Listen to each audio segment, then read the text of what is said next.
Les langues ne sont pas seulement des instruments de communication, mais sont aussi l'expression de savoir et de culture.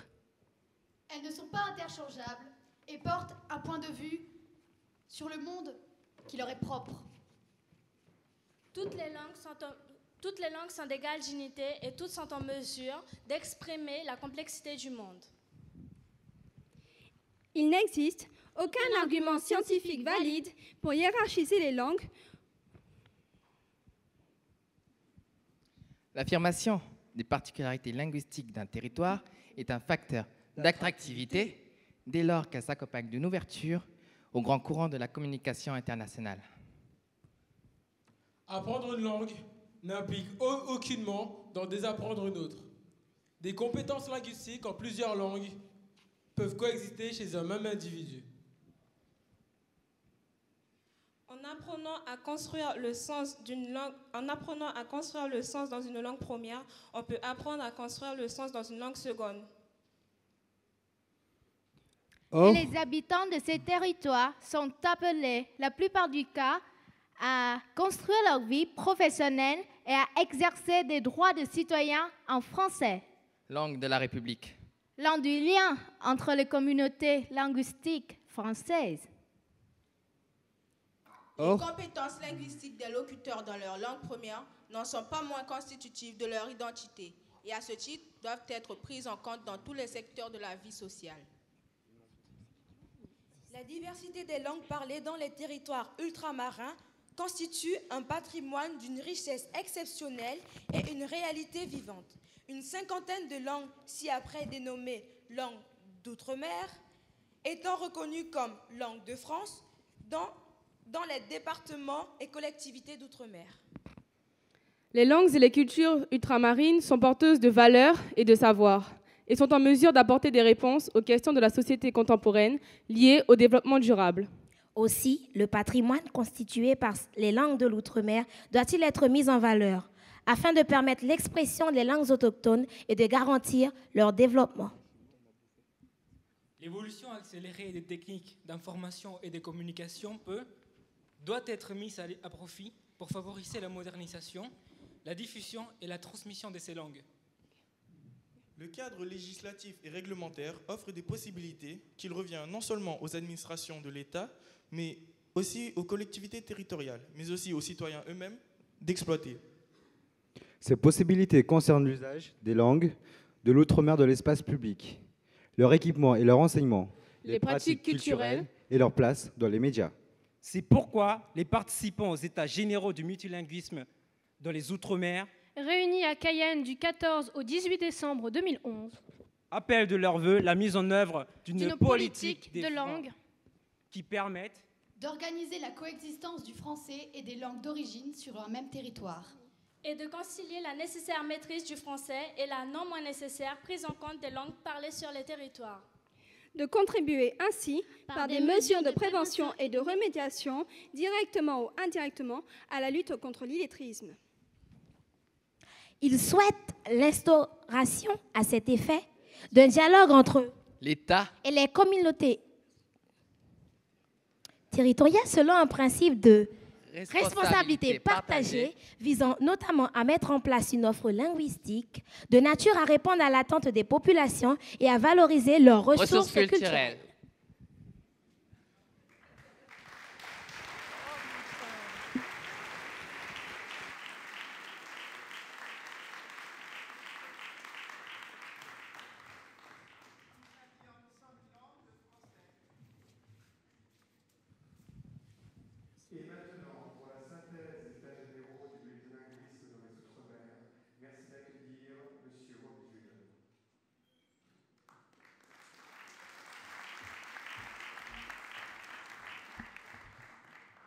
Monsieur le ministre, monsieur le préfet, monsieur le président du conseil régional, madame la rectrice, monsieur le délégué général de la langue française, monsieur le directeur des affaires culturelles, monsieur le commissaire pour l'année des Outre-mer, mesdames et messieurs les élus, mesdames et messieurs, chers amis, plus de 200 professionnels de la culture, de l'éducation, mais aussi des responsables politiques et d'associations ont participé au cours de 2 journées d'intenses réflexions aux États généraux du multilinguisme dans les Outre-mer en Guyane. Car dans les Outre-mer, Monsieur le ministre, se concentrent la plupart des langues régionales de France.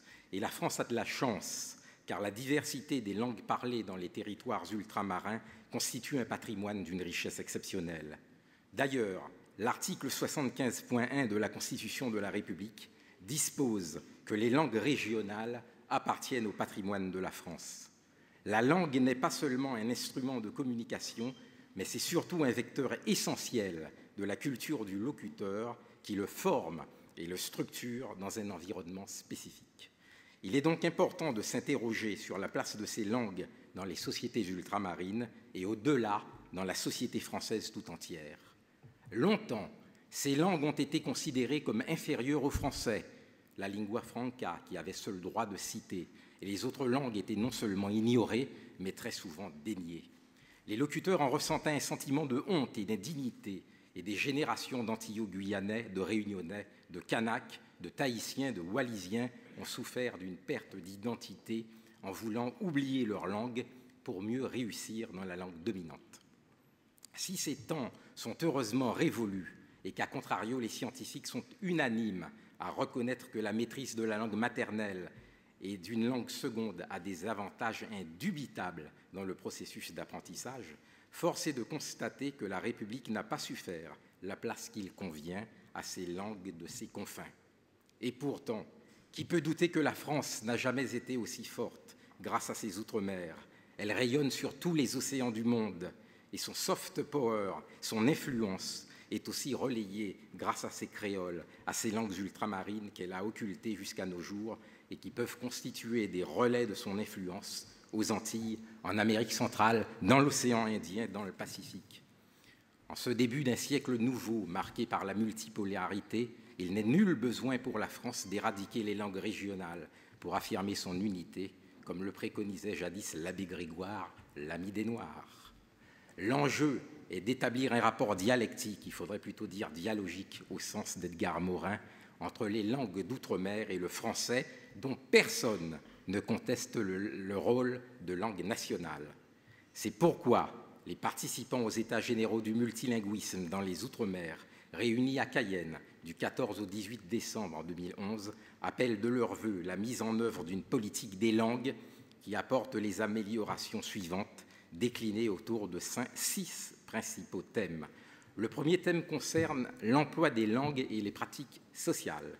Les participants aux États généraux invitent les collectivités d'outre-mer, en partenariat avec l'État, à soutenir l'observation scientifique des pratiques linguistiques pour développer des politiques publiques cohérentes. Les participants aux États généraux invitent les collectivités d'outre-mer et la société civile, en partenariat avec l'État, à prendre en compte le multilinguisme des sociétés concernées et à se doter de structures spécifiques pour en favoriser la promotion.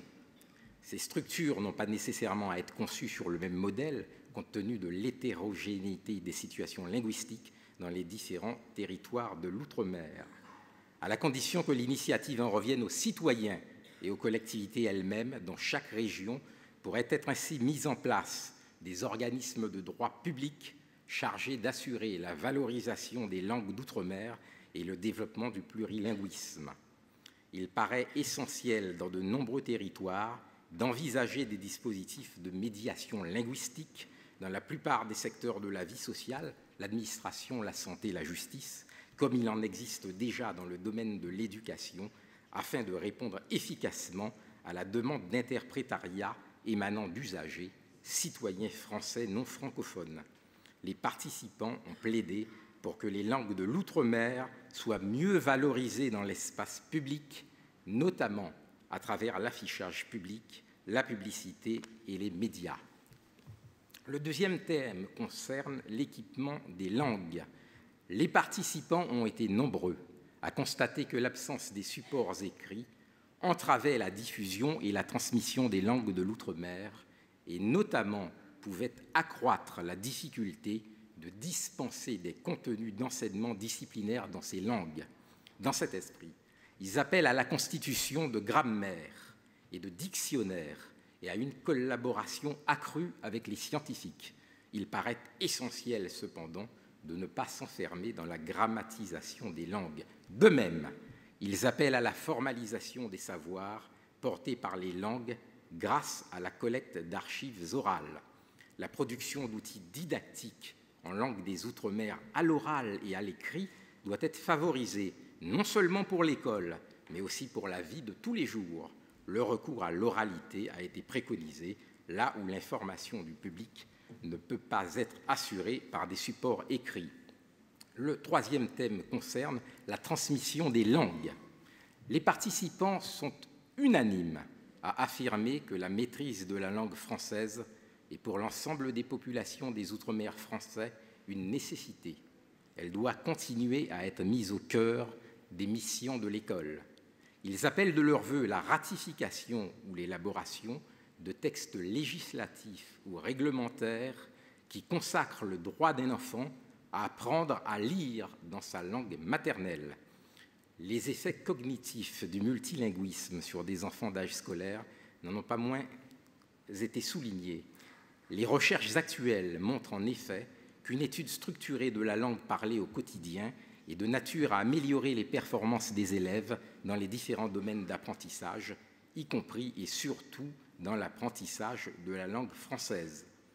Pour que ces effets positifs se manifestent, encore faut-il que chacune des langues que l'enfant parle soit valorisée et que toutes soient considérées comme légitimes et respectées dans leur dignité.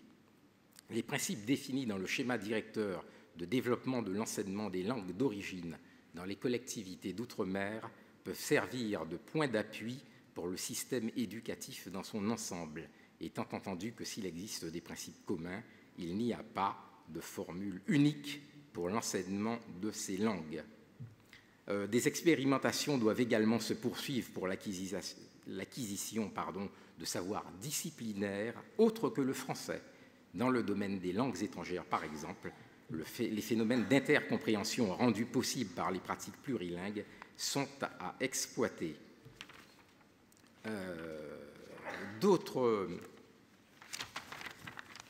recommandations: mutualiser les outils pédagogiques et d'éveil aux langues. Un travail de collecte des différents retours d'expérience reste à mener. Dans cette perspective, l'utilisation d'environnements numériques permettant un travail collaboratif et la constitution de réseaux est une possibilité. Locuteurs, enseignants, chercheurs, membres d'associations doivent travailler ensemble de façon égalitaire à la constitution de ces ressources d'intérêt collectif.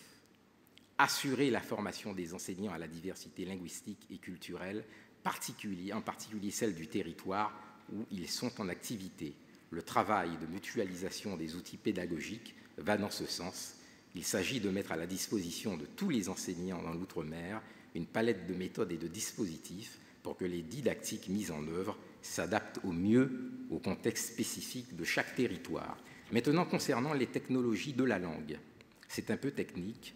Les recommandations sont de renforcer de manière significative les infrastructures permettant l'accès à l'Internet sur les territoires de l'outre-mer, notamment dans les zones les plus isolées, mais aussi dans les établissements publics et les écoles, de mettre en place un véritable programme pour faire entrer Internet dans les écoles dès la maternelle, de développer l'usage de technologies pour l'apprentissage des langues maternelles, d'améliorer la formation des enseignants en langue locale et d'encourager la création et la mise en partage d'outils pédagogiques dans ces langues.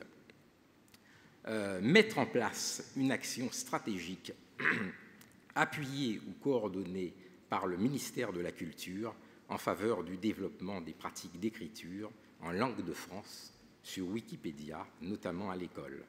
Développer les applications et interfaces orales avec restitution orale en vue de publics fragilisés et des langues minoritaires et non écrites avec pour objectif la réduction de la fracture sociale. Maintenant, le thème « Rôle des langues dans la construction d'une identité commune ». Plusieurs recommandations ont été faites. Les populations locales doivent être associées à la richesse des fonds patrimoniaux. Les collections doivent être accessibles aux populations locales. Ils doivent construire par eux-mêmes le savoir qui les concerne, donc le savoir sur eux-mêmes. Favoriser l'émergence de musées, de centres d'archives plurilingues. Formation de traducteurs et de professeurs pour le livre, le cinéma, introduire les langues des Outre-mer dans les médias, parce qu'on constate que ce n'est pas très développé, et procéder, par exemple, à une meilleure formation des journalistes. Et pour finir, le thème langue et création artistique, pour finir en chanson, puisqu'après tout, nous sommes au sein du ministère de la Culture, réaliser un état des lieux à l'échelle des différents territoires d'outre-mer sur ce qui se fait dans le domaine de la chanson et de la danse, dans les langues d'outre-mer, pour mieux prendre en compte la multitude d'initiatives isolées et insuffisamment valorisées. Voilà, Monsieur le Ministre, la liste est non exhaustive. J'espère que tous les participants de ces états généraux ne seront pas frustrés et ne m'en voudront pas trop, mais je ne pouvais pas vous lister tout ce qui s'est passé pendant ces 2 jours d'intenses travaux. Je vous remercie.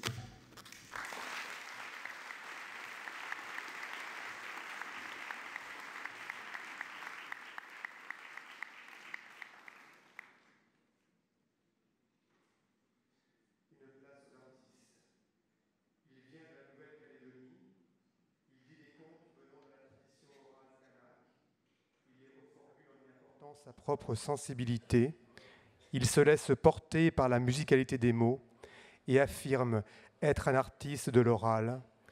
Gilbert Théin.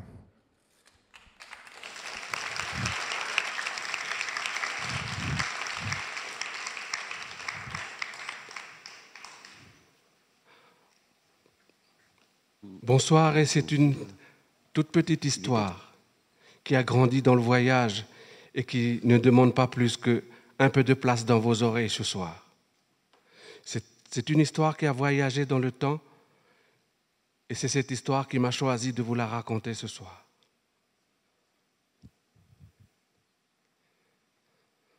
Dans un village, il y avait 2 sœurs. L'aînée, et c'est la cadette qui est aveugle. Dans la répartition du travail, dans la répartition par habitude, qui est devenue la coutume, c'est à la sœur aînée d'aller dans les champs, de cultiver, de ramener les légumes, d'entretenir les plantations, pour que, une fois à la maison, c'est la sœur cadette de préparer le repas, de préparer les légumes et d'entretenir aussi la case. Cette vie est loin d'être monotone, puisque dans les repas qu'elles prenaient ensemble, il y a aussi des grands moments de partage, échangés dans des éclats de rire, dans le style océanien. Et puis, un soir, en allant se coucher, la sœur aveugle formule un vœu, croyant que la sœur aînée était bien endormie. Le vœu, il dit « J'aimerais bien manger un peu de poisson de rivière ». Celle qui faisait semblant de dormir avait bien entendu. Elle sursauta en répondant tout de suite « C'est demain, hein? C'est demain que je vais aller pêcher ». Le lendemain, elle prend son épuisette Kellogg à crevettes et puis elle marche dans la forêt.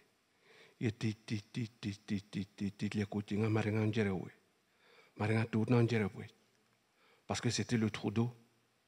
Et là, il y avait du monde comme ce soir, mais qui était en rond autour du trou d'eau, et tout le monde se mettait à danser. Et la danse faisait tchic tchic tchic tchic tchic tchic tchic tchic tchic. La prochaine fois, vous le ferez avec moi. Et puis, elle regarde, elle observe, elle comprend, et elle finit par intégrer le mouvement. Dans l'élan de la compréhension, elle dépose le Kellogg sur la fougère Mara qui est au bord de l'eau. Elle prend ses yeux, elle pose à côté, et puis elle s'en va danser. Et la danse faisait la même chose. On y va.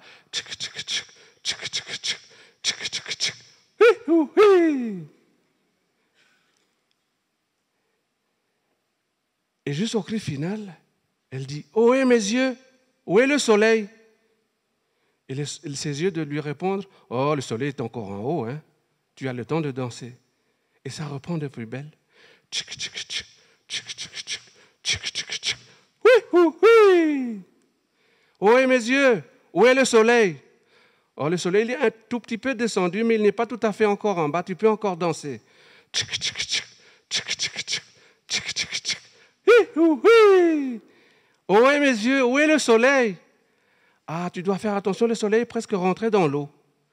Elle se dépêche de revenir ramasser l'épuisette Kellogg, qui n'a même pas été mouillée, hein, parce que les poissons sont dans l'eau. Elle reprend ses yeux, elle retourne à la maison. Arrivée devant la case, elle dit à sa sœur, « Ah, oh ma sœur, tu sais pas, ben, j'ai jamais attrapé un poisson. » Et pourquoi? Ben, dans la rivière, il y a beaucoup de jeunes.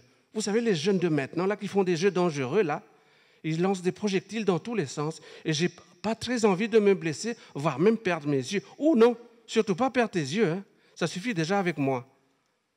Ils passèrent la nuit et le lendemain, elle reformule, elle redit à sa sœur, tu sais, j'ai décidé que si je n'ai rien attrapé hier, c'est aujourd'hui que je vais attraper un poisson, juste pour te faire plaisir. Elle retourne.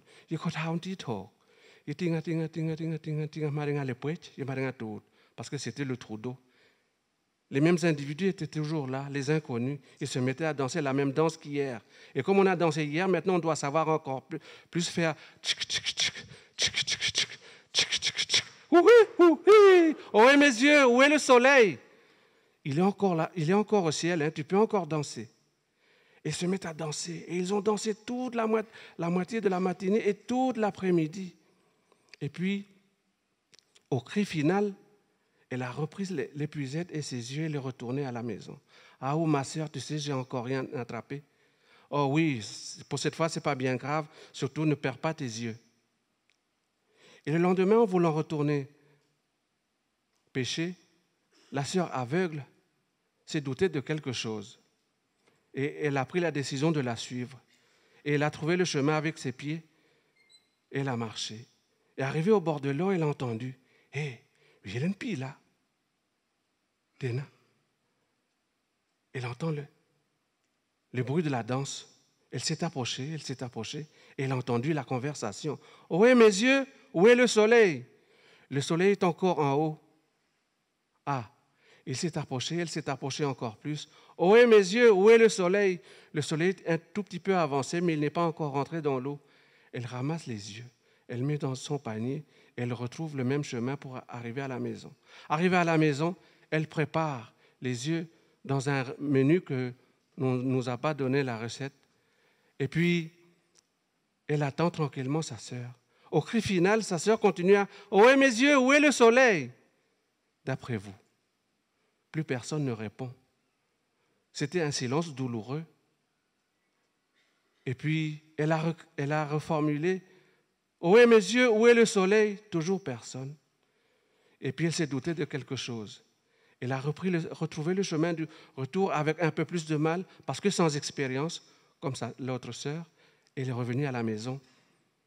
Et arrivée devant la maison, elle a dit, et voilà, c'est ce qui devrait arriver. J'ai pris le risque de quand même aller dans l'eau et on m'a crevé les yeux. Oh, c'est pas bien grave. J'étais toujours dit qu'à la maison, il y a toujours à manger. C'est toi qui vas toujours chercher le manger dans les champs, non? On n'est jamais malheureux. À la maison, il y a toujours à manger. Viens t'asseoir, le repas est prêt. Pendant le repas, elle dit, c'est très bon. Chez nous, quand le repas est bon, on fait, c'était très bon. Qu'est-ce que c'est quoi? Oh, tu sais, c'est les champignons. J'ai cherché avec mes mains le chemin et j'ai trouvé les champignons tawet au bord de la forêt. Ah oui, mais c'est très bon, en tout cas. Le repas est fini, ils s'en vont dormir dans la case. Et c'est à ce moment-là qu'elle lui apprend la nouvelle en disant, tout à l'heure, là, ce qui était très bien, ce n'était pas des champignons, c'était tout simplement tes yeux. Ah oui, tu m'as fait ça? Oui, je t'ai fait ça pour dire qu'à partir de maintenant, on est toutes les deux aveugles, mais on peut regarder maintenant par le ventre. Parce que chez moi, on dit quand on réfléchit par le ventre. Et réfléchir, c'est regarder peut-être un peu plus loin que ce qu'on a prévu pour demain. Mon histoire est finie.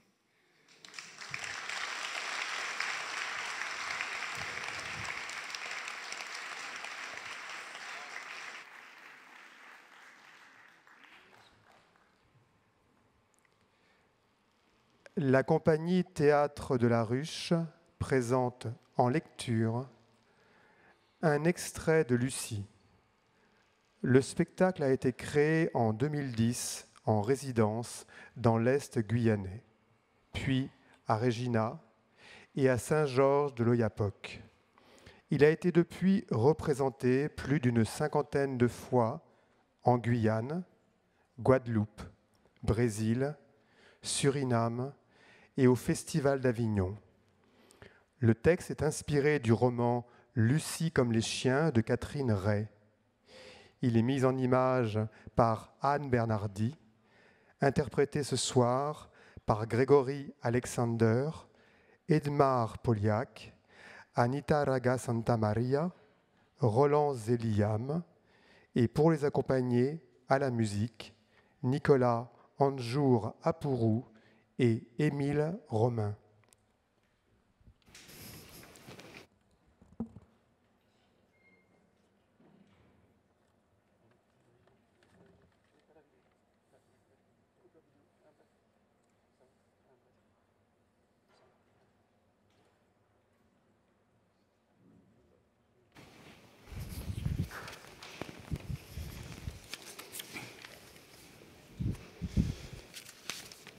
Era uma vez, ao final de uma favela do século XXI, uma barraca sinistra onde morava uma mulher e sua filha.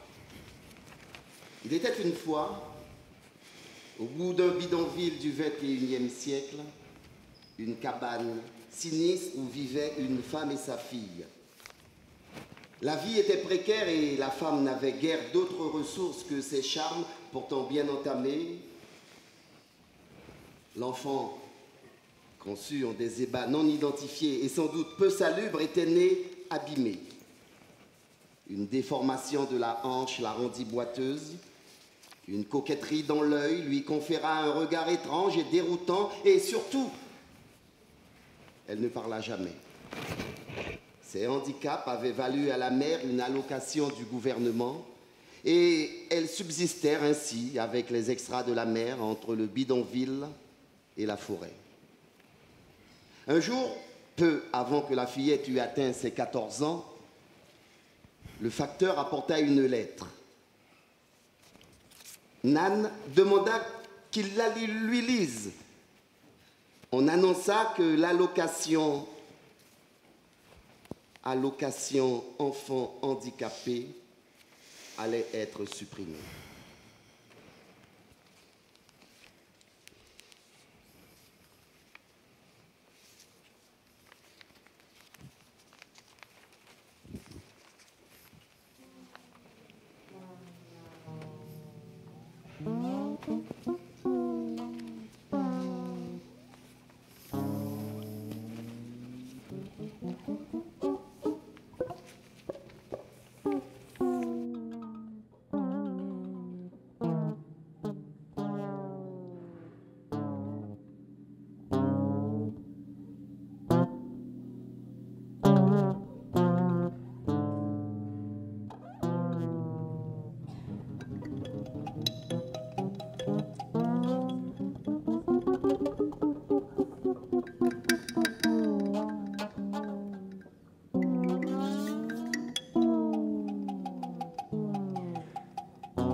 no then. Rasta no be nothing living Sweden. Well, I'm a single. My soul is on fire. Me want it just to love illusion. Well, I'm a single. My soul is on fire. Me want it just to love illusion. Well, I'm a single. See the sun blow. Well, j'ai un bidon. C'est bien. J'ai un bidon là. Laisse-le là, Jo. Pose-le là, je te dis. Laisse-moi après. Pas ce soir, j'en ai ma claque. T'as gagné des dollars alors. Thank you, Jo. How money? Laisse tomber, Jo.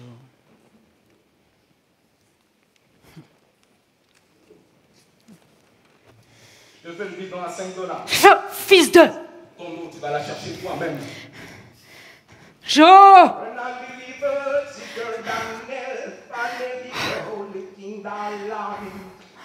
Jo! Oh, tu m'as parlé. Sois gentil, Jo. Quoi? Avec It's a Water. Faut voir. Jo. Fais-moi une cerveza, le temps que je réfléchis. Une bonne bière bien fraîche de ton frigo. I've got some beer. Une bière, un bidon d'eau. Ok, Dan, pero que pueda bien eso. Vamos porque te quiero, vamos. Te quiero.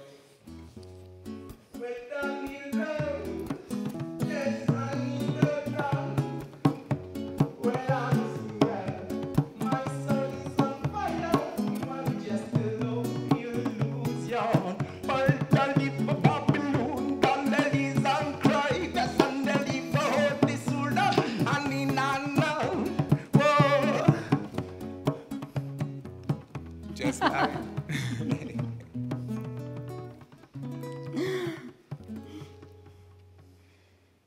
Alors, ça marche les affaires?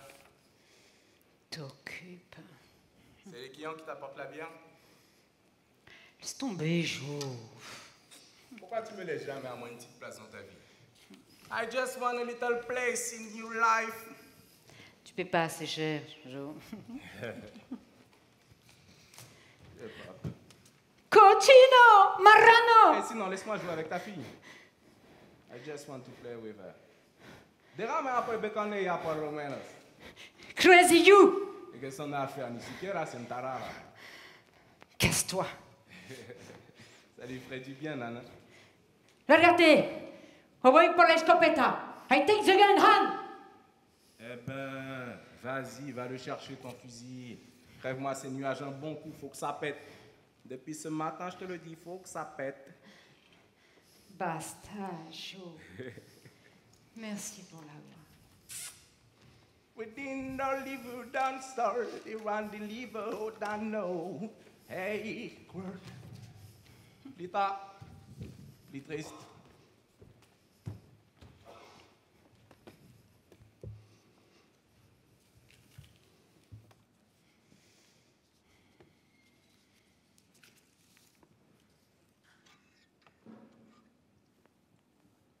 Faut que je réfléchisse encore, facteur.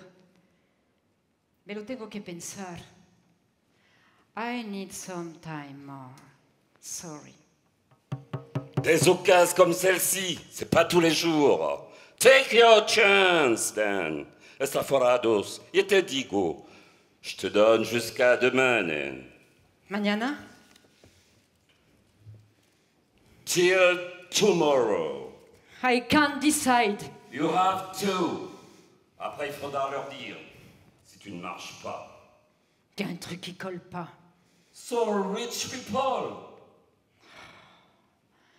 Oh la dame, une de ses robes elle avait.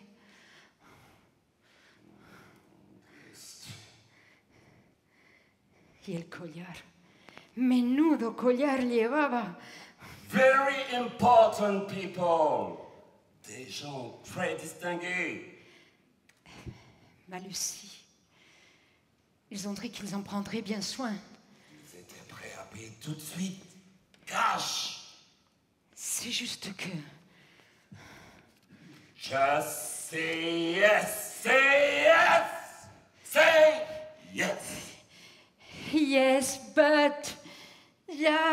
But... What? Pero... Quoi? Qu'est-ce que tu veux? C'est juste qu'il risque. ¿A dónde la llevarán? C'est ça. C'est pas ton problème. So far away. I will send letters. Je sais pas écrire. Elle sait pas lire. Elle reviendra. Sometime. But I verra différence is grand. Mais c'est en Amérique. We are in America. Don't joke. Et comment on va y aller, by the way? Ils prendront le train? Ils l'emmèneront en bateau? By plane! They will take her by plane. What? They will take my daughter in the air? Mi hija arriba por Los Aires? Lucie! Ils vont l'enfermer dans la carcasse d'un grand oiseau moteur. Et pourquoi pas dans un ascenseur? Why not in a fusée? Comment qu'elle ferait pour respirer encore là-dedans? Il n'y a que dans le marécage qu'elle s'en sent bien. Est-ce qu'ils savent pour le marécage?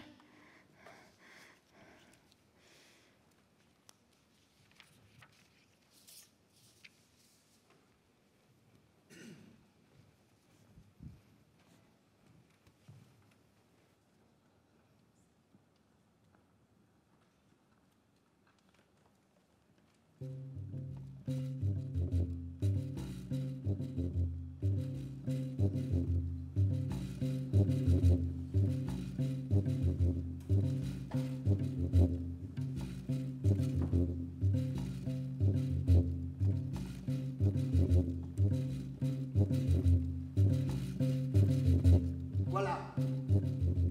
C'est chez moi ici. Eh oui, tu vois, c'est ici que tu vas habiter.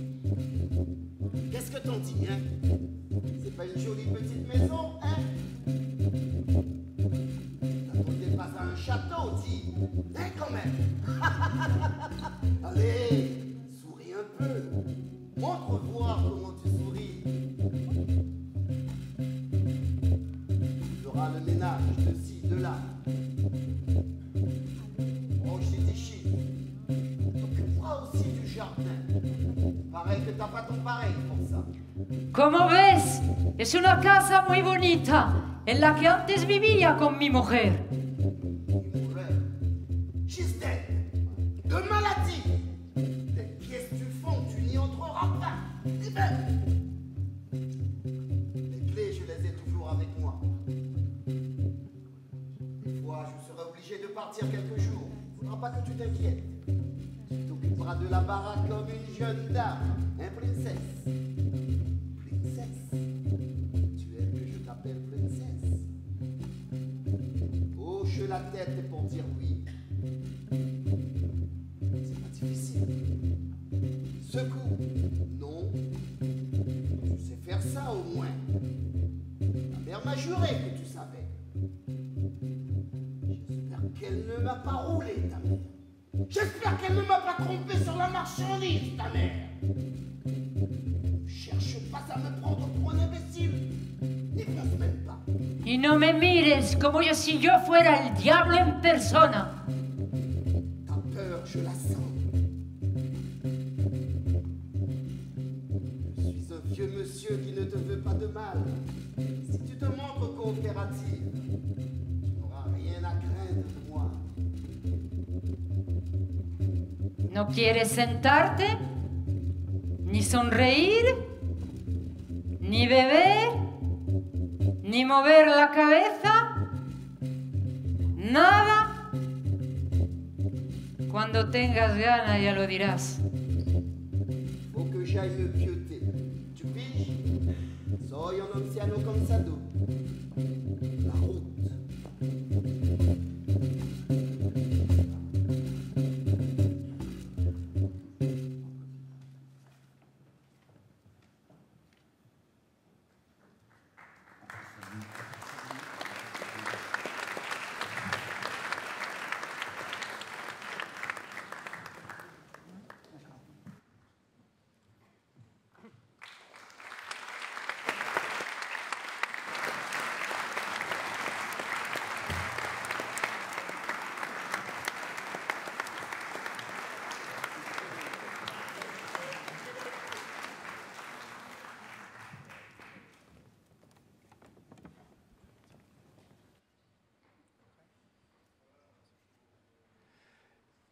Une poétesse a fait le chemin de l'île de la Réunion à Cayenne pour chanter son univers imaginaire, inspiré par 3 principes essentiels pour elle: l'identité, la mémoire et le patrimoine immatériel.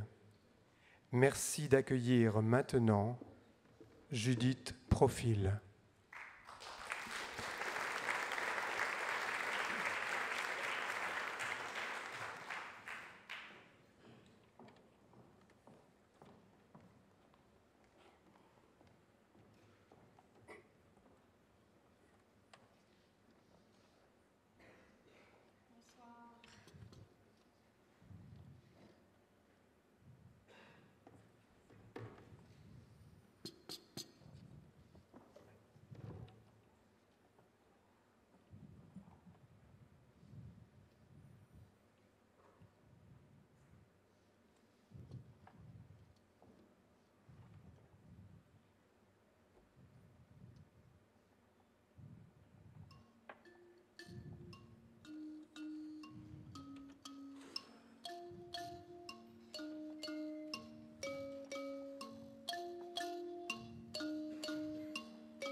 salamakele, salva, oh salamakele, hey, salamakele, salva, bam, bam, bam.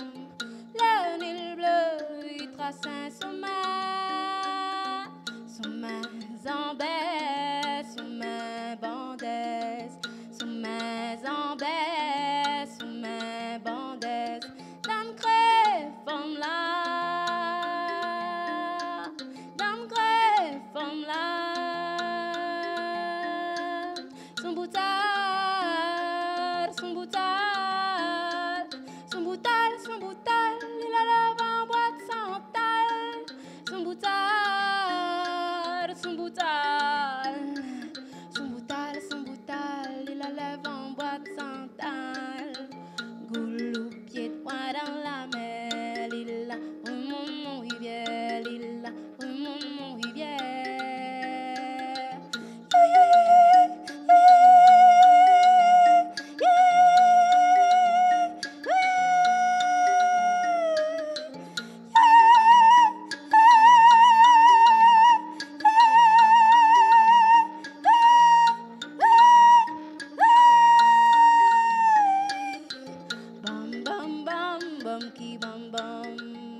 Sur le bord de la rivière, na mon coco, j'espère à moi.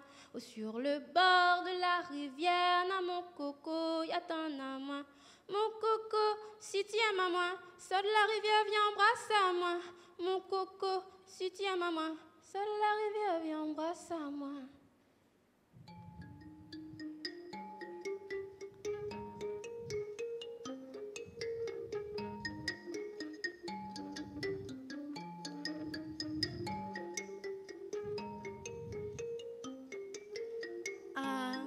Claire fontaine, m'en allant promener, j'ai trouvé l'eau si belle que je m'y suis baignée. Sous les feuilles d'un chêne, je me suis fait sécher. Sur la plus haute branche,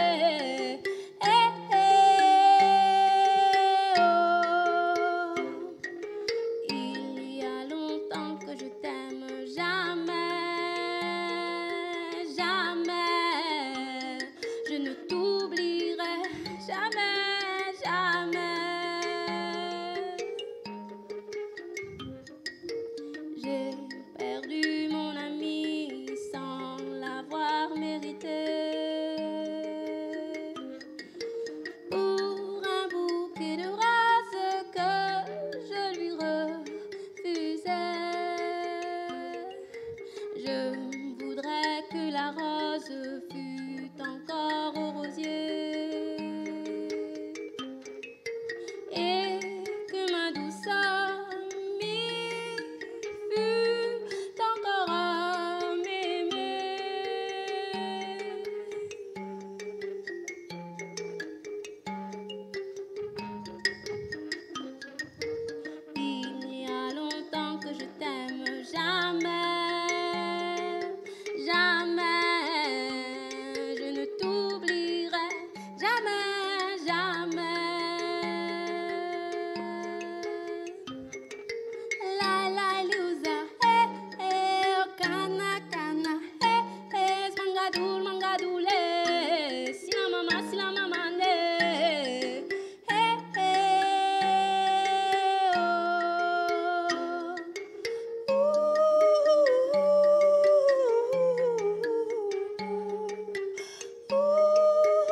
coco, ça.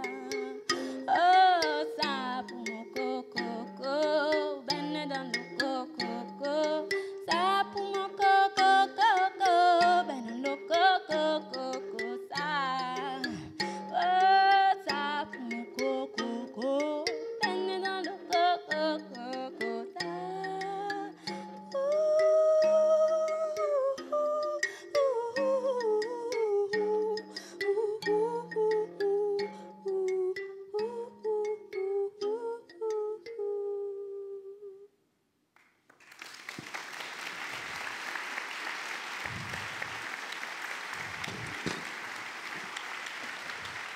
Merci beaucoup.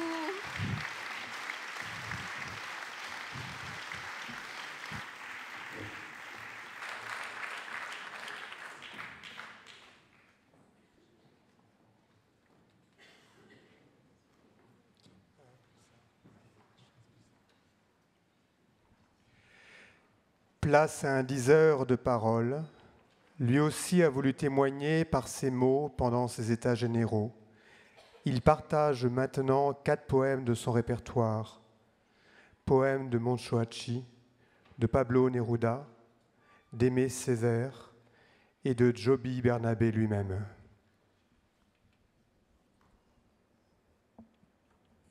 Gens d'ici, gens d'autre bord, gens de toutes parts et de tous bords, gens de derrière la nuit, gens de derrière la mort.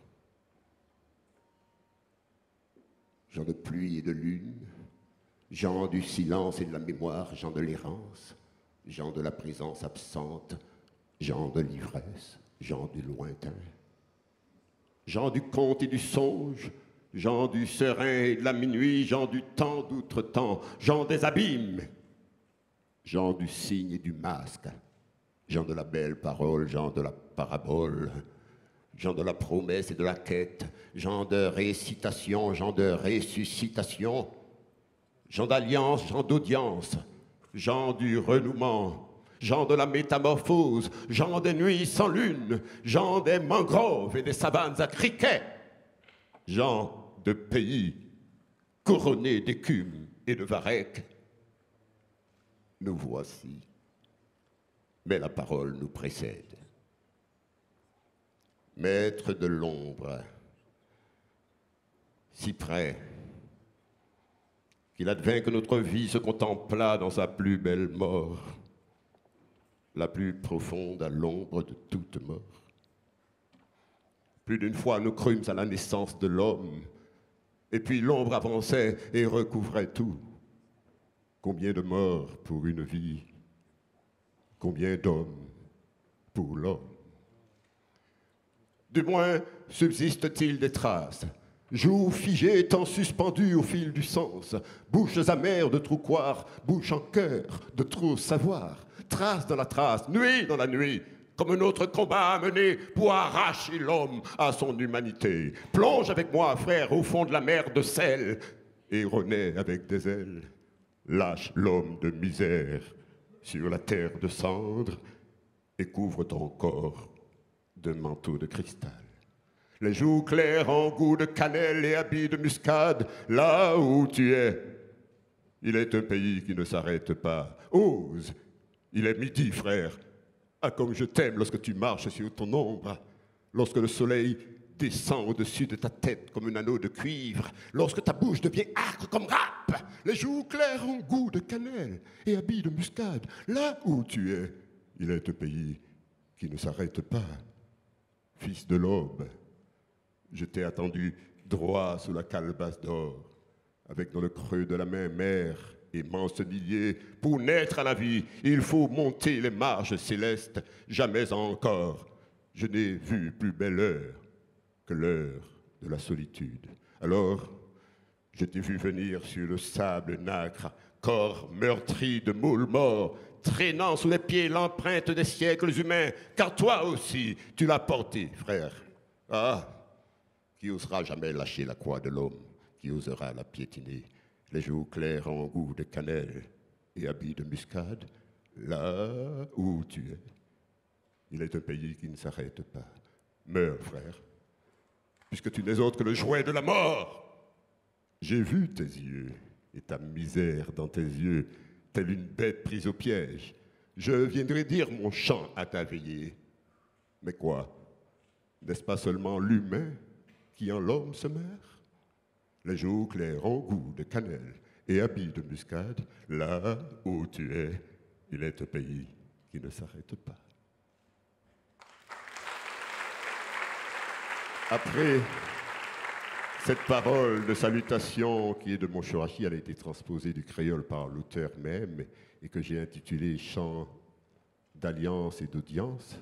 Voici un extrait du cahier d'un retour au pays natal que j'ai intitulé « Chant fondat mondial » pour faire un néologisme. Ô lumière amicale, ô fraîche source de la lumière, ceux qui n'ont inventé ni la poutre ni la boussole, ceux qui n'ont jamais su dompter la vapeur ni l'électricité, ceux qui n'ont exploré ni les mers ni le ciel, mais ceux sans qui la terre ne serait pas la terre. Gibbosité d'autant plus bienfaisante que la terre déserte davantage la terre. Silo où se préserve et mûrit ce que la terre a de plus terre. Ma négritude n'est pas une pierre, sa surdité ruée contre la clameur du jour. Ma négritude n'est pas une tête d'eau morte sur l'œil mort de la terre. Ma négritude n'est ni une tour, ni une cathédrale. Elle plonge dans la chair rouge du sol, elle plonge dans la chair ardente du ciel, elle troue l'accablement opaque de sa droite patience. Et il y a pour ceux qui n'ont jamais rien inventé, pour ceux qui n'ont jamais rien exploré, pour ceux qui n'ont jamais rien dompté. Mais ils s'abandonnent, saisis à l'essence de toute chose, ignorants des surfaces, mais saisis par le mouvement de toute chose, insoucieux de dompter, mais jouant le jeu du monde, véritablement les fils aînés du monde, poreux à tous les souffles du monde, air fraternel de tous les souffles du monde, lit cendrin de toutes les eaux du monde, étincelle du feu sacré du monde, chair de la chair du monde, palpitant du mouvement même du monde.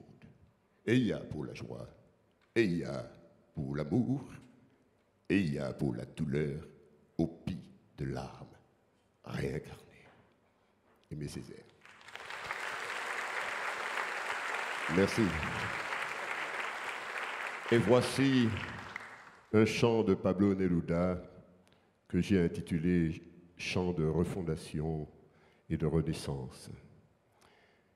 Nous avons peut-être le temps encore d'être et d'être juste. D'une manière provisoire, la vérité est morte hier. Ceci, tout le monde le sait, bien que chacun le dissimule. Elle n'a point reçu de fleurs, elle est morte, et nul ne la pleure. Entre l'oubli et ce qui presse un peu avant l'enterrement, nous aurons l'occasion, peut-être, pour aller d'une rue à l'autre, de mer en mer, de port en port, de cordillère en cordillère, ou tout simplement d'homme en homme, demander, l'avons-nous tué, nous, ou bien les autres l'ont-ils tué? Ce crime a-t-il été commis par nos amis, nos ennemis? Puisque la vérité est morte, nous pouvons dès lors être justes. Car avant, nous devions nous battre avec des armes d'obscur calibre pour nous blesser. Nous oubliâmes le pourquoi de notre combat. Nous n'avons jamais su à qui était le sang autour de nous. Nous avons accusé sans cesse. Sans cesse, on nous a accusés. Ils ont souffert, et nous aussi. Mais alors qu'ils avaient gagné, alors que nous avions gagné, la vérité est décédée de vieillesse ou de mort violente. Maintenant, tout est inutile. Nous avons tous été vaincus. Aussi, je pense que peut-être nous pouvons dès lors être justes, ou que nous pouvons dès lors être. Nous avons cet ultime instant, et après 1000 années de gloire, pour ne plus être, ni revenir. Pablo Neruda. Et pour finir, je vais faire une parole créole quand même. Moi, j'ai fait parole créole et puis français. J'ai fait un recueil bilingue qui s'appelle Démarrer, mais moi, j'ai fait parole créole qui j'ai fait Chimay. C'est une parole que j'ai aussi transposée en français, que j'ai intitulée Chant allitératif pour le nouvel avènement de femmes au cœur du 3e millénaire.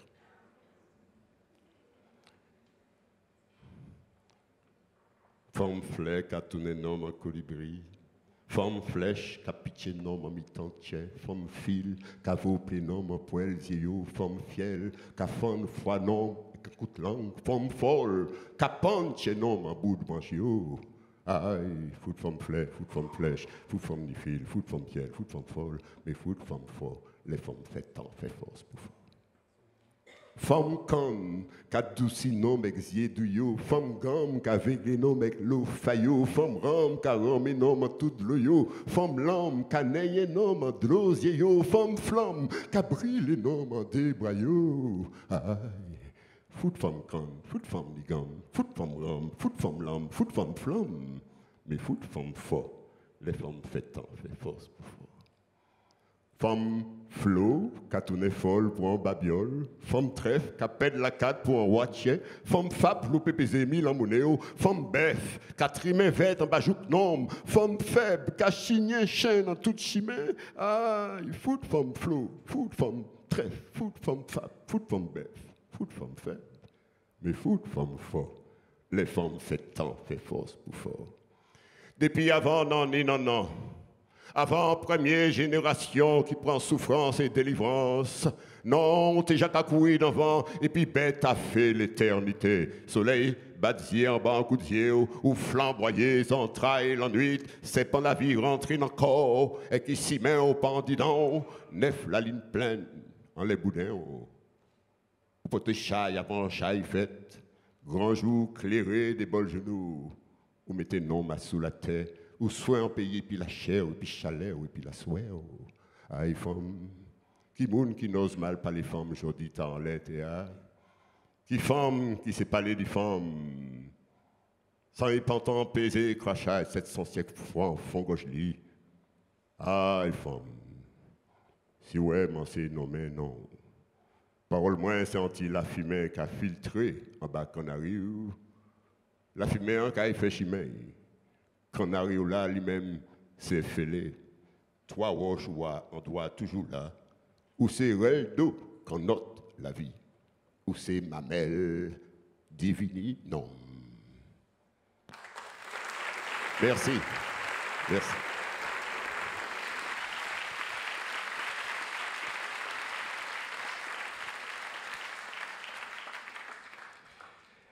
Mesdames et Messieurs, le ministre de la Culture et de la Communication, Monsieur Frédéric Mitterrand.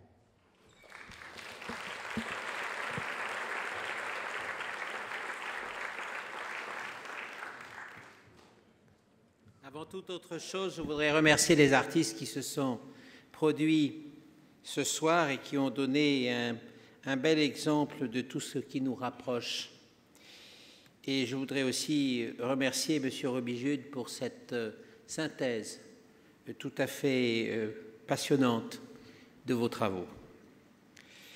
Monsieur le préfet de la région de Guyane, Monsieur le vice-président de la région de Guyane, Madame le recteur de l'Académie de Guyane, Mesdames et Messieurs les élus, Monsieur le commissaire général de l'année des Outre-mer, Monsieur le délégué général à la langue française et aux langues de France, Monsieur le directeur des affaires culturelles de Guyane, vous tous, chers amis, rassemblés autour des jeunes Guyanais et les artistes dont vous avez voulu faire ce soir vos porte-paroles. En répondant nombreux à notre invitation, vous qui venez de tous les territoires ultramarins de la République, en acceptant de confronter vos expériences, vos convictions, vos expertises, pour jeter avec nous les bases d'une nouvelle politique des langues, vous avez fait de Cayenne, pendant 3 jours, la capitale des Outre-mer français. Ces rencontres de Cayenne marquent, me semble-t-il, un aboutissement que je tiens à saluer très chaleureusement au nom du gouvernement. Avec Daniel Maximin, nous étions avant-hier soir à la Cinémathèque française à Paris pour inaugurer le cycle de cinéma Images des Outre-mer. Une très belle manifestation qui présentera jusqu'à la fin de l'année une 60aine de films afin de lutter contre le déficit d'images. Je crois précisément que dans tous les domaines de la culture, il s'agit bien de faire en sorte, par un effort collectif, que ce déficit d'image ne soit bientôt plus que le souvenir d'un anachronisme. Pourquoi parler d'anachronisme? Parce que je suis fondamentalement persuadé que les Outre-mer français représentent pour la République un laboratoire unique de la diversité culturelle, par sa contribution essentielle à notre patrimoine commun. Il y va de ce que le poète de Saint-Pierre et Miquelon, Eugène Nicole, appelle l'ignorance de notre situation au monde. Lorsque la France se revendique de la notion de diversité culturelle dans les enceintes internationales, ses représentants s'entendent parfois dire, vous me pardonnerez l'expression, qu'ils devraient commencer d'abord par aller faire le ménage chez eux. Ces critiques n'ont pas tort. Le vent de l'histoire nous aura laissé un immense cortège de blessures. La blessure de la traite, des oppressions de tout genre, des discriminations de toutes sortes. Il nous aura laissé également en héritage l'attachement à la République. Aujourd'hui, la diversité culturelle est devenue une valeur.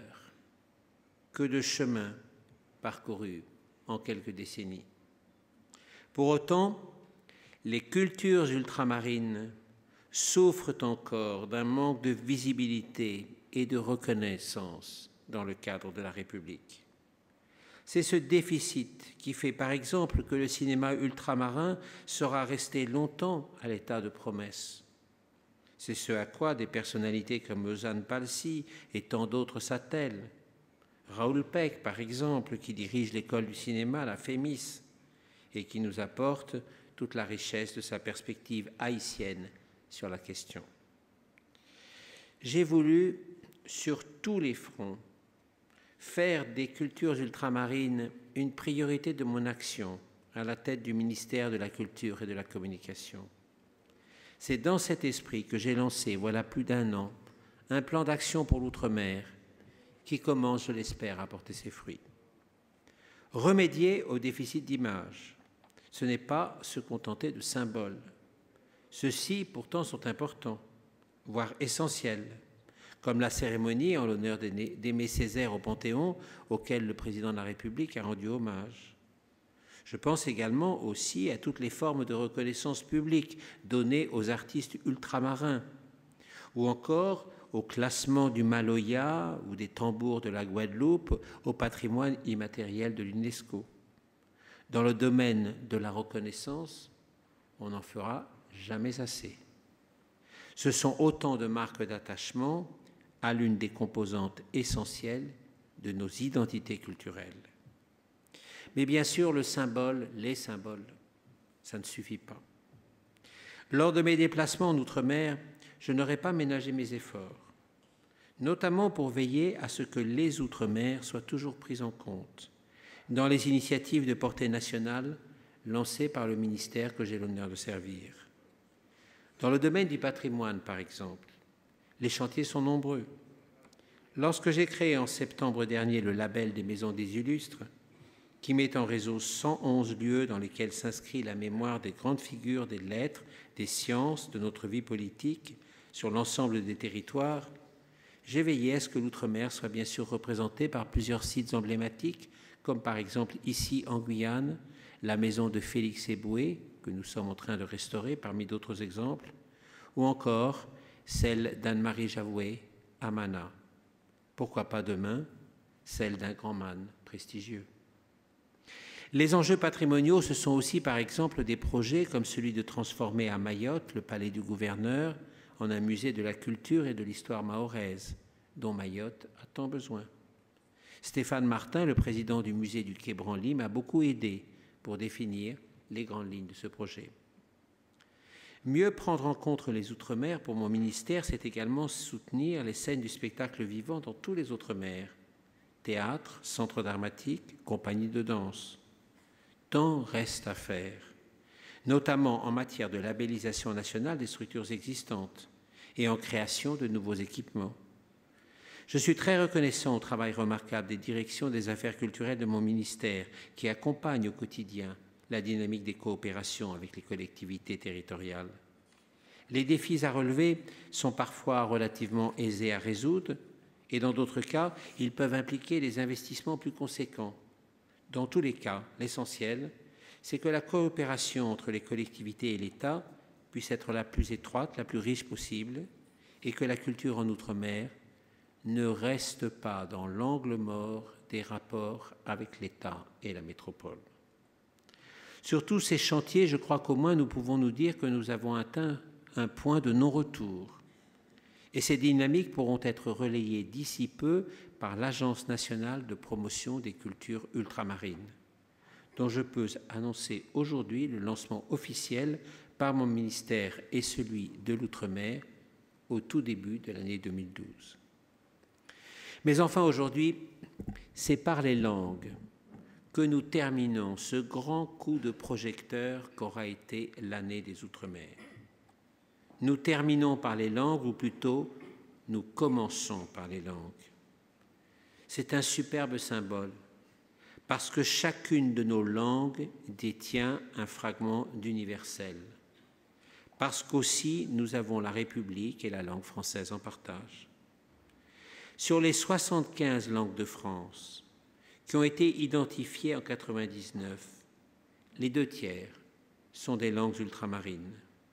Ces langues, dont presque toutes sont des langues maternelles, sont en vérité plus vivantes que jamais. Mais d'autres, nous le savons, sont aussi dans une situation de disparition annoncée. Cela confère aux collectivités publiques une responsabilité que, pour ma part, je n'éluderai pas. J'ai tenu à ce que vos rencontres se tiennent ici, en Guyane.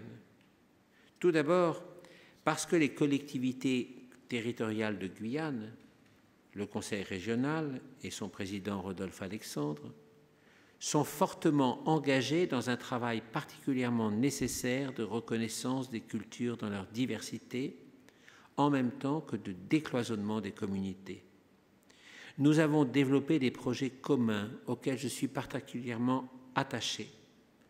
Je pense à ce cœur culturel que l'ancien hôpital Jean Martial, où je me rendrai demain avec le président Alain Tienlong, président du Conseil général, et Rodolphe Alexandre, pourra représenter pour la création et la mémoire en Guyane, pour la recherche aussi, notamment dans le domaine linguistique et des traditions orales, ainsi que dans celui de la culture immatérielle.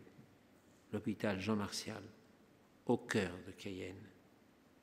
Nous allons également signer demain 4 conventions entre l'État et les collectivités territoriales guyanaises.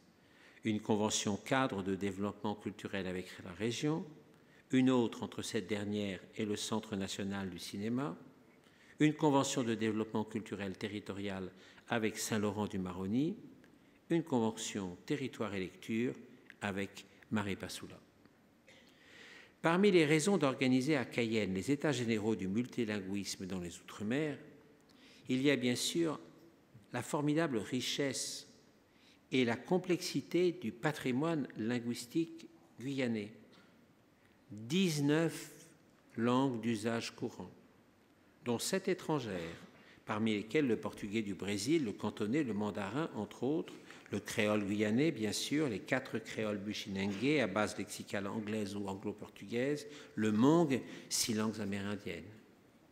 Pour certaines, ce sont des langues que vous avez en partage avec nos voisins du Suriname, notamment pour les langues des Marrons et du Brésil, pour le créole guyanais parlé par les Galibi Marono et Caripuna, mais aussi le Wayampi, le Palicou, le Kalina, entre autres langues amérindiennes qui sont presque toutes transfrontalières et que l'on retrouve jusqu'en Guyana et même au Venezuela. Langues véhiculaires ou vernaculaires, langues en danger pour certaines. Le spectre est très large et propice au croisement avec les perspectives linguistiques de nos voisins, les autres Guyanes et notamment le Suriname, les États caribéens et bien sûr le Brésil, où le Premier ministre se trouve d'ailleurs en ce moment même. Ici, à Cayenne, pendant 3 jours, ce sont plus de 250 personnes venues des 4 continents qui se sont réunies. Chercheurs, enseignants, acteurs culturels, beaucoup d'entre vous œuvrent au quotidien à faire vivre toutes ces langues de France. Venus des Antilles, de la Réunion, de Mayotte, de Nouvelle-Calédonie, la Nouvelle-Calédonie qui détient le record de la diversité linguistique des Outre-mer français, avec la mosaïque des quelques 30 langues kanak que l'Académie des langues kanak contribue à mettre en valeur par son travail remarquable, avec l'Agence pour le développement de la culture kanak, et puis aussi avec le Centre culturel Jean-Marie Tjibaou, et puis aussi encore ceux qui sont venus de Wallis et Futuna et de Polynésie. Je les salue tous très chaleureusement.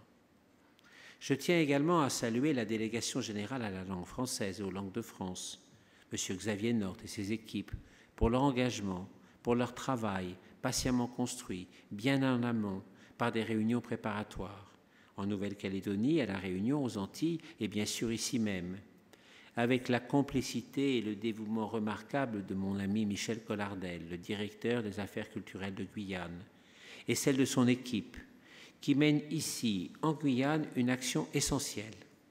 Et je crois que les représentants des collectivités territoriales n'en disconviendront pas. Rassembler des chercheurs, des linguistes, des responsables d'associations culturelles, des enseignants, des traducteurs, des artistes venus de 3 océans pour dialoguer avec leurs homologues guyanais, ce n'était pas un mince défi. Ce dernier a pu également être relevé grâce au concours que leur ont apporté la région Guyane, le SNES, le Fonds social européen, et puisque cette soirée est retransmise en direct par la télévision, la chaîne Guyane Première. Je voudrais que nous leur témoignions à tous et à toutes ce soir notre reconnaissance. Je voudrais également remercier Florence Chandrier, Michel Alessio, Valélia Munitoke, non seulement pour leur travail acharné auprès de Xavier Nort, mais aussi pour leur coordination du très beau numéro de Culture et Recherche, revue de mon ministère, pour un numéro qui rappelle, je crois sans présomption, les meilleures heures du courrier de l'UNESCO. Dans des pays où, à l'exception de Saint-Pierre et Miquelon, la langue française n'est pas la langue maternelle de la majorité de la population, les vieux clivages entre jacobins et girondins n'ont plus guère de sens. Les Outre-mer montrent à la métropole qu'il y a bien d'autres manières de concevoir et de vivre la polyphonie. Conforter la coexistence des langues ultramarines avec la langue française dans des politiques spécifiques, cela aura été l'objet de vos rencontres. Il y va également d'ailleurs de la qualité de l'apprentissage du français, vous l'avez rappelé. Vous vous êtes penché pendant ces 3 jours sur tous les domaines où vous partagez la même conviction. L'équilibre des langues doit faire l'objet d'une démarche volontaire pour une transformation du regard, pour une transformation qui sera également pragmatique. Cette conviction, je la partage avec vous. C'est le sens de ma venue parmi vous ce soir. Dans le domaine de l'emploi des langues dans la vie sociale, vous avez abordé des questions telles que l'accès aux soins pour les citoyens non francophones, ou encore la promotion de son usage écrit, afin de lutter contre la relégation au seul cercle privé, qui, comme Mona Ozouf, l'excellent écrivain, leur a montré, dans le magnifique livre « Composition française pour le breton », peut, pour une langue, revenir à terme à la condamner à mort. Vous avez également débattu sur ce que les linguistes et les pédagogues appellent l'équipement des langues, leur outillage linguistique, les grammaires, les dictionnaires, les lexiques, la production d'outils didactiques. Là aussi, et malgré la variété des situations, vos échanges ont certainement été particulièrement précieux, surtout dans un domaine où parfois le symbolique ou le politique peut l'emporter sur l'efficace. Je pense aux graphies des créoles antillais. Je pense aussi à ce que me confiait le ministre de la Culture du Cap-Vert il y a quelques semaines. Là-bas aussi, de l'autre côté de l'Atlantique, on se bat pour des graphies. Et de même que nous avons le créole des îles à sucre et celui des îles sans sucre, les Cap-Verdiens ont créé le créole des îles sous le vent et celui des îles au vent. Dans ces domaines techniques, il est parfois bon de se souvenir que dans nos singularités, nous ne sommes jamais seuls pour pouvoir mieux garder le cap de la transmission. Transmission à l'école et en dehors de l'école. C'est l'un des autres domaines que vous avez abordé pendant ces 3 jours. C'est là que se joue l'éveil à la diversité et à sa compréhension. À l'heure où nous commémorons le 10e anniversaire de la déclaration de l'UNESCO sur la diversité culturelle, je partage avec Irina Bokova, sa directrice générale, une conviction. La diversité culturelle, c'est aussi une affaire de compétences. S'éveiller à la diversité des points de vue, être capable, dès le plus jeune âge, de comprendre que les langues constituent autant de filets différents sur le monde, c'est cela, la compétence pour la diversité. Je pense aux situations de bilinguisme en Polynésie française, dans les échanges au quotidien, à la radio, à la télévision, au plurilinguisme profondément ancré dans les si belles cultures kanaks. La coexistence de ces langues de France, que sont les langues ultramarines avec le français, constitue sur ce point un magnifique vivier de compétences pédagogiques et d'ouverture au monde sur lequel il nous faut agir collectivement et dont la métropole a beaucoup à apprendre. Lorsque l'on dit que la diversité est une richesse à exploiter, le parallèle avec les ressources naturelles, avec la biodiversité, me laisse parfois perplexe. Pour autant, je crois qu'avec cette notion de compétence, on appréhende beaucoup mieux ce dont il peut s'agir. Vous avez également abordé le rôle que peuvent jouer les outils numériques. Bon nombre des 12 territoires et collectivités d'outre-mer sont aujourd'hui connectés. C'est une chance considérable pour la vivacité des langues ultramarines, que ce soit par l'utilisation des réseaux sociaux ou des supports vidéo ou de tous autres. C'est aussi une chance pour tous ceux qui contribuent à l'étude des langues et qui luttent notamment à la sauvegarde de celles d'entre elles qui sont les plus menacées. Je pense au travail que fait l'association Soro et que vous connaissez probablement tous, tant le succès de sa base de données audiovisuelles est une contribution fort importante au travail souvent invisible des linguistes, en dehors des milieux spécialisés. Je pense également aux outils collaboratifs proposés, notamment par la Délégation générale à la langue française et aux langues de France, au corpus de la parole. Là aussi, les pistes à explorer sont nombreuses et se développeront encore, ouvrant des perspectives inespérées qu'il nous faut saisir. Vous vous êtes également penché sur la place des langues ultramarines dans la vie culturelle et dans les médias, à juste titre. Notre patrimoine linguistique, à l'évidence, trouve son meilleur avocat dans sa mise en valeur par la création artistique et autres. Je pense aux passerelles multiples qui ne demandent qu'à être encore plus développées entre le spectacle vivant et le patrimoine immatériel, qu'il s'agisse du théâtre caribéen, du débat de Mayotte, du Maloya à La Réunion. J'ai eu le plaisir de recevoir il y a 1 an Christine Salem et ses musiciens à mon ministère pour l'édition 2010 de la Fête de la musique, à l'occasion de l'inscription du Maloya sur la liste du patrimoine immatériel. Je pense aussi à tout le talent qui est investi dans l'organisation de festivals comme Transamazonienne, qui fait tant en Guyane pour la renaissance ou la valorisation des cultures bushinengue et amérindiennes.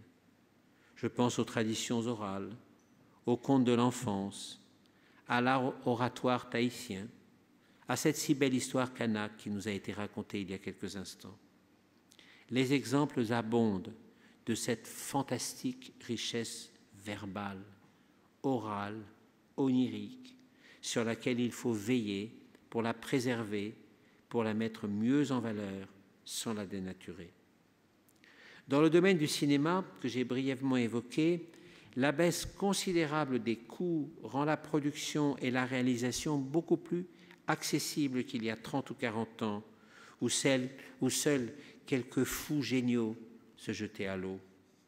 Aujourd'hui, c'est toute une nouvelle génération de jeunes cinéastes qui peut émerger dans les Outre-mer. À nous, les pouvoirs publics, les collectivités territoriales et l'État, de les soutenir pour que leur œuvre puisse connaître une diffusion à la mesure de leur talent et de leurs désirs et atteindre les publics les plus variés en métropole, mais aussi dans les autres Outre-mer. À cet égard, je compte bien faire adopter par le Parlement la taxe spéciale additionnelle pour l'Outre-mer qui permettra d'accompagner cette vitalité retrouvée. Dans ce nouveau cinéma, la visibilité des langues ultramarines aura à coup sûr toute sa place. La promotion des langues ultramarines, c'est encore évidemment la télévision. J'ai veillé à ce que figure bien dans le contrat d'objectifs et de moyens de France Télévisions pour la période 2011-2015 des objectifs ambitieux pour les Outre-mer. Comme vous le savez, le passage à la TNT a permis d'enrichir l'offre de télévision en Outre-mer. Les citoyens ultramarins disposent désormais de 8 à 10 chaînes gratuites. Les chaînes locales, qui diffusent notamment en langue vernaculaire, devraient être diffusées aussi de la même manière sur la TNT, avec pour conséquence une bien meilleure qualité de son et d'image. Mon ministère et celui de l'Outre-mer ont mis en place un dispositif spécifique pour accompagner ces chaînes lorsqu'elles rencontrent des difficultés financières nouvelles, qui peuvent être dues notamment au coût de diffusion, parfois plus important en numérique, comme c'est le cas par exemple aux Antilles. Cette disposition est également favorable à la mise en valeur de notre diversité linguistique. J'y ai tenu tout particulièrement. Dans tous les domaines du multilinguisme ultramarin, vous avez fourni durant 3 jours un travail considérable, dont je tiens tout d'abord à vous remercier.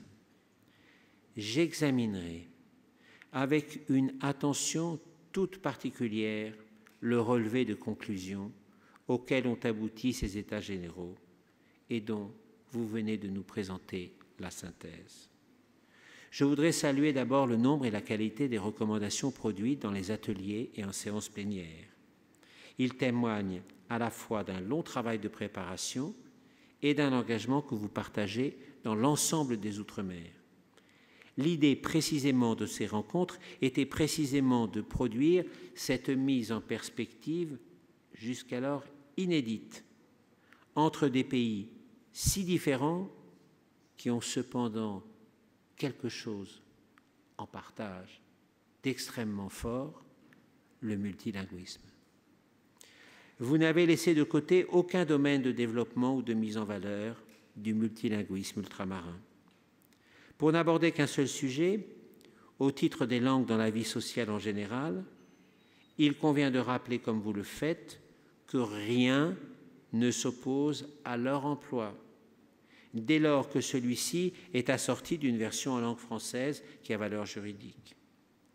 Cette possibilité d'expression est encore trop méconnue.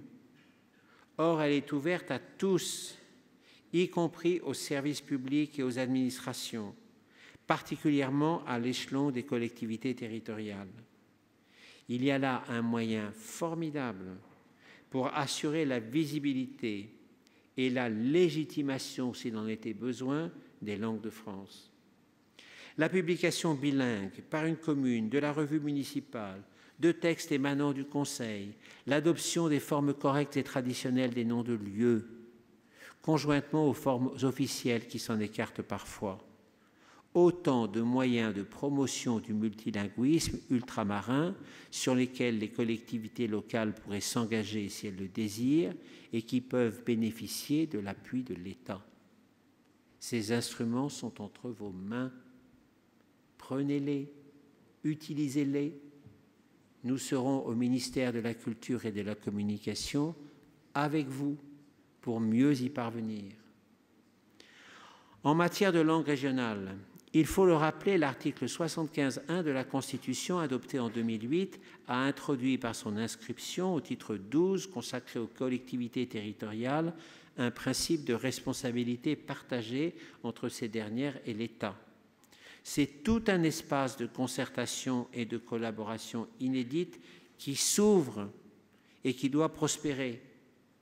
Nous avons déjà engagé un dialogue avec plusieurs régions de l'Hexagone autour de projets de développement linguistique.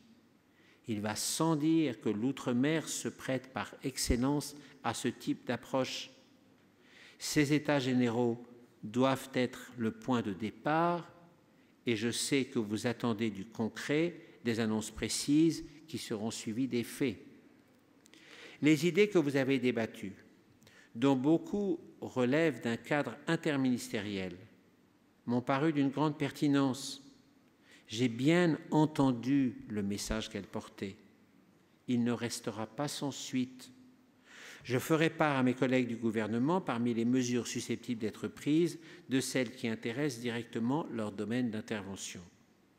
Je me réjouis à cet égard de voir que de nombreux agents de l'éducation nationale, à tous les niveaux de l'administration, ont pris une part active aux États généraux. Je vous prie, Madame le recteur, de les en remercier. Nous œuvrons dans le même sens. Une collaboration avec les services de l'éducation est indispensable à toute avancée sur la voie que nous traçons ensemble. Une demande est remontée très fortement au cours des ateliers des États généraux, celle d'adapter pour les Outre-mer le Code de l'éducation, en y inscrivant, au-delà du créole, les langues maternelles.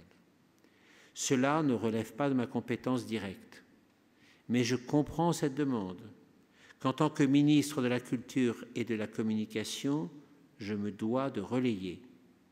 J'en ferai part clairement à mon collègue Luc Châtel, qui est sensible à ce genre de questions, de façon à ce que nous trouvions le moyen, peut-être dans le cadre d'une convention expérimentale entre le ministère de l'Éducation nationale et la Culture, par exemple en Guyane, de faire progresser la prise en considération de ces langues dans l'enseignement public. Enfin, comment ne pas souhaiter que l'histoire des arts réserve une place accrue aux monuments, aux expressions artistiques propres aux territoires ultramarins concernés. Est-on bien sûr que les élèves, tous les élèves, quelle qu'en soit l'origine, sont initiés aux grandes dates de l'histoire de leur territoire, aux grands éléments du patrimoine de leur territoire, à cette richesse constante que sont les langues de leur territoire et tout ce qu'elles ont pu faire naître en poésie, en texte, en conte, en roman, en chanson. Dans mon propre champ de compétences, plusieurs mesures peuvent d'ores et déjà être envisagées. Je souhaite qu'elles se réalisent concrètement. Vous avez notamment insisté sur le fait que les langues d'outre-mer devaient davantage s'afficher dans les lieux publics. C'est la question de leur visibilité, de leur socialisation. C'est pourquoi je demande d'ores et déjà aux musées relevant de la tutelle du ministère de la Culture de prévoir désormais des cartels et une signalisation qui informent le public dans la ou les langues régionales en usage dans le territoire où ils sont implantés et de prévoir des visites de conférenciers dans cette ou ces langues. Il me semble que les villes également ayant le label Ville d'art et d'histoire pourraient en faire autant, comme c'est déjà le cas à Saint-Laurent-du-Maroni. Dans le champ du spectacle vivant, des dispositifs spécifiques pourraient être mis en place pour aider les pratiques d'amateurs ayant recours aux langues de l'outre-mer et à la traduction en français. Les théâtres publics devraient être incités à se doter de mécanismes de surtitrage pour faciliter la compréhension du public allophone. Et j'ai l'intention de demander à l'Institut français et à la future agence des Outre-mer de se concerter pour favoriser la circulation dans les pays tiers des spectacles produits dans vos territoires. J'inscrirai dans le cahier des charges des établissements que je subventionne l'obligation de coproduire et de programmer des spectacles dans les langues d'outre-mer. la lecture publique, appelle un effort particulier. J'ai bien conscience que les langues parlées outre-mer sont inégalement équipées, pourrait-on dire. Sans attendre nécessairement que leur codification s'achève, les bibliothèques publiques devraient identifier plus nettement les ouvrages publiés dans les langues de l'outre-mer. Et je le dis de la manière la plus ferme, nos dispositifs d'aide à la diffusion du livre et à l'édition doivent être encore plus largement ouverts aux langues régionales qui relèvent du droit commun. La remarque vaut également pour les industries culturelles et pour les médias. Comme vous le savez, s'agissant des services de radio, la loi autorise d'ores et déjà à comptabiliser les chansons en langue régionale au titre des quotas dévolus aux chansons d'expression francophone. Cette possibilité est encore insuffisamment exploitée. Quant aux dispositifs d'aide financière dont bénéficient les médias écrits et audiovisuels en français, ils doivent être également ouverts aux médias qui utilisent les langues régionales. Le compte de soutien à l'industrie des programmes cinématographiques et audiovisuels, le fonds de soutien à l'expression radiophonique, etc. Je donnerai à ce propos des instructions très fermes aux dirigeants de l'audiovisuel public, dispositions qui sont d'ailleurs inscrites d'ores et déjà dans leur contrat d'objectifs et de moyens et qu'ils se devront de respecter. J'y veillerai tout particulièrement. Et puisque nous sommes en Guyane, mais le propos pourrait être étendu à plusieurs autres territoires, permettez-moi de revenir sur le pôle linguistique du patrimoine immatériel. Après l'étude Tertius qui a été réalisée à l'initiative de la Direction des Affaires culturelles et de demandes que vous avez vous-même exprimées avec force hier et aujourd'hui, j'ai bien vu la télévision hier soir, je m'engage à saisir le président du Conseil régional et je sais l'intérêt qu'il porte à la question de la diversité culturelle. Nous créerons ensemble ce pôle dès l'année qui vient. Ce pôle ne sera pas une institution autoritaire. Il sera ouvert à la concertation des locuteurs et des représentants des communautés. Il aura à la fois la fonction de faciliter la connaissance et l'archivage des langues et des cultures orales, de développer leur diffusion, de faciliter la concertation également des différents services publics au sujet des langues ultramarines et de leurs locuteurs. Beaucoup d'autres initiatives sont possibles et je compte sur vous pour m'en suggérer à partir du socle tellement solide qui vient d'être établi durant ces 3 journées. Je pense aux traductions vers les langues ultramarines dans les sites Internet des directions des affaires culturelles des Outre-mer. C'est peu de choses, mais cela contribue aussi à montrer l'exemple. Je pense à la création d'un portail Internet du multilinguisme ultramarin, proposant les outils adaptés à ceux qui en ont besoin. Comme je vous l'ai dit, n'oublions pas les ressources du numérique qu'il faut à coup sûr mieux exploiter. Je vous le répète, ce sont des perspectives infinies qui s'ouvrent devant nous. Encore faut-il que nous ayons le désir de les saisir. Le multilinguisme ultramarin constitue un axe fondamental de développement des territoires, au croisement des pratiques culturelles, des usages sociaux, des engagements politiques. À chaque fois que les collectivités voudront s'en saisir, je m'engage à ce que l'État soit là pour les appuyer, en prenant en compte la spécificité et la complexité de chaque configuration. C'est tout le sens de l'exigence que vous vous êtes fixée pendant ces 3 jours. Mettre en commun des convictions communes tout en gardant le cap du pragmatisme dans les mesures que vous proposez, afin de définir des coexistences efficientes où le respect a évidemment toute sa place. Parier pour la polyphonie, c'est prendre le merveilleux risque du divers, et je veux le prendre avec vous. Au cours des derniers mois, nous avons vu progresser d'une manière remarquable dans le contexte de la littérature française les textes en provenance de toutes les langues de l'outre-mer. Et nous avons été très nombreux à pleurer la mort d'Édouard Glissant, qui a porté si haut, si fort la bannière du multilinguisme. J'ai eu le sentiment, en suivant ces obsèques, qu'il se passait quelque chose de particulièrement fort et que tous ceux qui étaient là, devant sa famille, parmi la foule, près de sa tombe, nous nous faisions le serment de respecter ce que signifiait sa mémoire, son héritage, l'héritage de l'homme qui écrivait pour toutes les langues.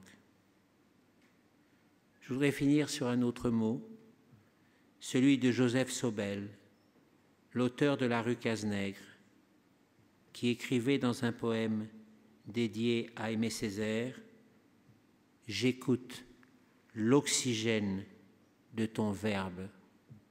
Cet oxygène, respirons-le tous ensemble, à plein poumon. Il ne pourra ne nous faire que du bien. » Je vous remercie pour votre attention.